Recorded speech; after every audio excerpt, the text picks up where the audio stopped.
आपण पाहत आहात RK न्यूज, बातमी तुमची, आवाज आमचा।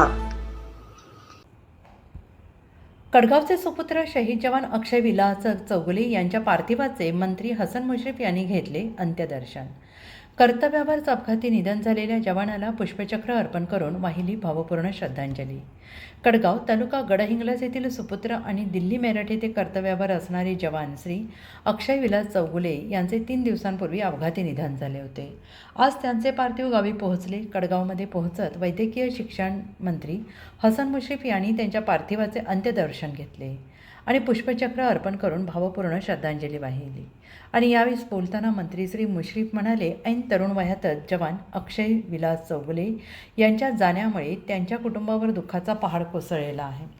समाज म्हणून आपण सर्वजण या कुटुंबाच्या पाठीशी उभे राहूया। ऊन, वारा, पाऊस, बर्फ, थंडी अशा अनेक संकटांनी चहूबाजूने घेरलेल्या असतानाही भारतमातेच्या संरक्षणासाठी तळ हातावर प्राण घेऊन सैनिक लढत असतात।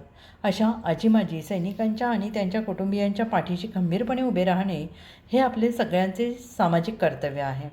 आणि यावेळी माजी जिल्हा परिषद उपाध्यक्ष सतीश पाटील गिजवणेकर, गोड साखरेचे चेअरमॅन प्रकाशभाई पताडे, जिल्हा परिषद सदस्य सौ शैलजा पाटील, गडहिंग्लज पंचायत समितीच्या सभापती डॉक्टर प्रतिभा चव्हाण आगलावे, तहसीलदार ऋषिकेश शेळके, सदानंद पाटील, बंटी पाटील, नेताजी पाटील, भीमराव राजाराम, अनंत पाटील, संजय भटकडली, अजित जामदार आदी प्रमुखांसह ग्रामस्थ आणि पंचक्रोशीतील नागरिक मोठ्या संख्येने उपस्थित होते। RK न्यूज चॅनलला लाईक करा, शेअर करा आणि सबस्क्राईब करा।